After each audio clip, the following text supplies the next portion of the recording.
بسم اللہ الرحمن الرحیم۔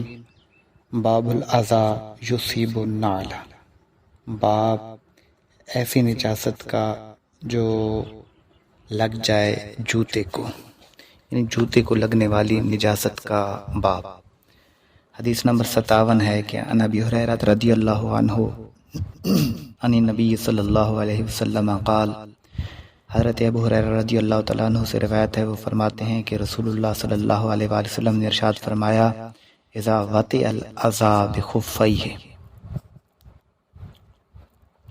جب وطئ العزا نجاست کو وہ روند ڈالے، بخفیہ اپنے جوتوں کے ساتھ، یعنی کوئی شخص اپنے جوتوں کے ساتھ نجاست کو روند ڈالے، مطلب اس کی جوتوں کو نجاست لگ جائے، فطہورہم تراب، تو جوتوں کی پاکی مٹی سے ہے، یعنی مٹی لگنے سے جوتے پاک ہو جائیں گے۔ رواہ ابو داؤد و اسنادہ حسن، اس کو امام ابو داؤد نے روایت کیا اور اس کی سند حسن ہے۔ وَإِنْدَهُ لَهُ شَاهِدٌ بِمَعْنَاهُ مِنْ حَدِيثِ عائشہ رضی اللہ عنہا، اور ابو داؤد میں سیدہ عائشہ رضی اللہ تعالیٰ عنہ کی حدیث سے اس کا ہم معنی شاہد موجود ہے۔ وَإِنْدَهُ لَهُ یعنی امام ابو داؤد کے نزدیک ایک شاہد، یعنی اس طرح کی حدیث کا اس طرح کی حدیث کی ایک اور حدیث بھی موجود ہے، بے معنی ہو، اسی معنی کے ساتھ، اور وہ جو حدیث ہے وہ حضرت عائشہ رضی اللہ تعالیٰ عنہ سے روایت کی گئی ہے۔ اس حدیث کی تشریح میں سب سے پہلے حل لغات کی طرف آتے ہیں کہ اذا وطئ، جب کوئی شخص روند ڈالے، اس کا معنی لگ جائے بھی ہو سکتا ہے۔ العزا نجاست کو کہتے ہیں، احناف کے نزدیک مراد خشک نجاست یا تر ہو تو جرم تہ والی ہو۔ فطہورہما، تو دونوں موضوع کی پاکیزگی مٹی سے حاصل ہو جائے گی۔ ہما کی ضمیر خفیہ کی طرف راجع ہے۔ ابو داؤد شریف کی ایک روایت میں خفیہ کی جگہ بنعلہ کے الفاظ ہیں، اور اس کے لیے لہو طہور کہہ کر واحد کی ضمیر لائی گئی ہے۔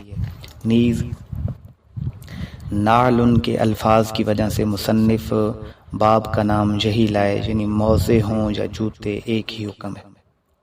وَإِنْدَ لَهُ شَاهِدٌ بِمَعْنَاهُ مِنْ حَدِيثِ عائشہ، یہ جو الفاظ ہیں ان سے مراد یہ ہے کہ اور ابو داؤد شریف میں حضرت عائشہ رضی اللہ تعالیٰ عنہ کی حدیث کا اسی معنی میں شاہد موجود ہے، یعنی اسی معنی کی حضرت عائشہ سے بھی روایت ہے۔ امام ابو داؤد نے اس حدیث کے الفاظ روایت نہیں کیے، بلکہ فرمایا عن عائشہ عن رسول اللہ بمعناہ، یعنی حضرت عائشہ حضور صلی اللہ علیہ وآلہ وسلم سے اسی معنی کے ساتھ روایت کرتی ہیں۔ علامہ عینی نے الکامل کے حوالے سے یہ شاہد تفصیل سے بیان کیا کہ عن عائشہ قالت سألت النبی صلی اللہ علیہ وآلہ وسلم الرجل یطأ بنعلیہ فی العزا قال التراب لہما طہور۔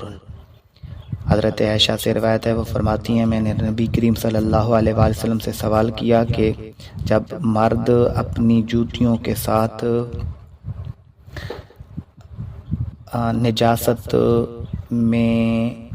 نجاست کو روند ڈالے، یعنی اس کے جوتوں کو نجاست لگ جائے، تو حضور نے فرمایا التراب لہما طہور، تو جوتوں کی طہارت مٹی ہے۔ حضرت جوتوں پر نجاست کو پاک کرنے کا حکم۔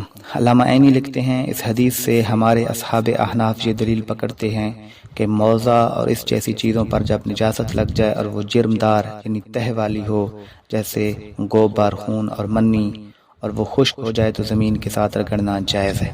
اور امام شافعی، امام مالک، امام احمد بن حنبل اور امام ظفر فرماتے ہیں نجاستیں صرف پانی کے ساتھ دھونے سے پاک ہوں گی، کپڑے میں ہوں یا جوتے میں۔ احناف مذکورہ روایات کے علاوہ اپنے موقف پر مزید یہ دلائل قائم کرتے ہیں۔ نمبر 1، امام ابو داؤد ایک اور روایت نقل کرتے ہیں کہ جب تم میں سے کوئی شخص مسجد کی طرف جائے تو اسے چاہیے کہ وہ کپڑوں وغیرہ کو دیکھے، پھر اگر وہ اپنے جوتوں میں گندگی یا نجاست دیکھے تو اسے پوچھ ڈالے اور ان میں نماز پڑھ لے۔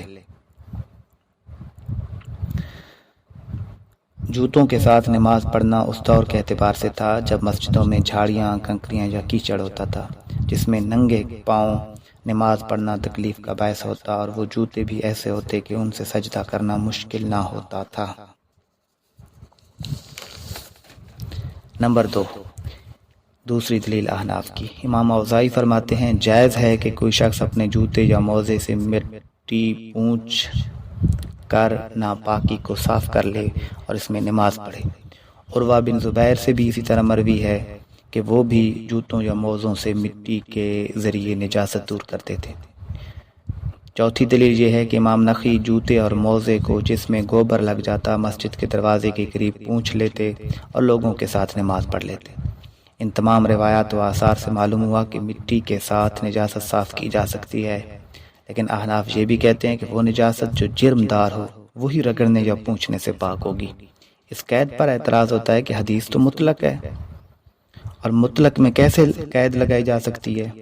اس کا جواب یہ ہے کہ حدیث مبارکہ میں جو الفاظ فطہورہم التراب کہ اس نجاست کی پاکیزگی مٹی کے ذریعے سے ہے، تو اس میں علت یہ ہے کہ اس سے مٹی سے زائل کیا جا سکتا ہو، اور یہ امر یقینی ہے کہ اگر جوتوں یا موزوں پر پیشاب یا شراب لگ جائے تو وہ مٹی سے زائل ہی نہیں ہوگا، اور نہ ایسی نجاست کے اجزاء جوتے وغیرہ سے دور ہو سکیں گے، تو ایسی نجاست مٹی کے حکم کی علت سے خارج ہو جائے گی، اور حدیث کا مطلق ہونا اس نجاست کے ساتھ ہوگا جو مٹی کے ساتھ زائل ہو سکے، یہاں تک کہ اگر پیشاب یا شراب ریت یا مٹی کے ساتھ مل کر جوتے وغیرہ پر لگ کر تہ بن جائے تو وہ مٹی سے پاک ہو جائے گا، کیونکہ اب نجاست تہ دار ہو گئی۔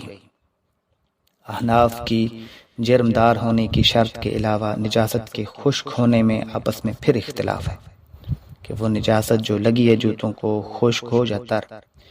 احادیث کے مطلق ہونے کی وجہ سے نجاست چاہے خشک ہو یا تر، امام ابو یوسف کے نزدیک تہ دار ہو تو مٹی سے پاک ہو جائے گی، جبکہ امام صاحب کے نزدیک خشک ہونا شرط ہے۔ فتویٰ امام ابو یوسف کے قول پر ہے۔ فتاوی عالمگیری میں ہے، نجاست کو پاک کرنے کے طریقوں میں سے ایک موزے کو رگڑنا ہے جب اس پر نجاست لگ جائے، اگر وہ تہ والی ہو جیسے پاخانہ، گوبر اور منی۔ جب یہ خشک ہوں یا تر تو رگڑنے سے پاک ہوں گی۔ ظاہر الروایہ میں یعنی امام محمد کے نزدیک نجاست صرف دھونے سے پاک ہوگی، اور امام ابو یوسف کے نزدیک جب خوب مبالغہ کر کے پوچھ لے کہ نجاست کا اثر باقی نہ رہے تو پاک ہو جائے گا۔ اسی پر عموم بلوہ کی وجہ سے فتویٰ ہے، جیسا کہ فتاوی قاضی خان میں ہے۔ علامہ شرم بلالی لکھتے ہیں کہ موضع اور اس طرح کی چیزیں ایسی نجاست جن کی تہ ہو اگرچہ تر ہو رگڑنے سے پاک ہو جائیں گی، یہی قول فتویٰ کے لیے پسندیدہ ہے اور اسی پر اکثر مشائخ کا عمل ہے۔ واللہ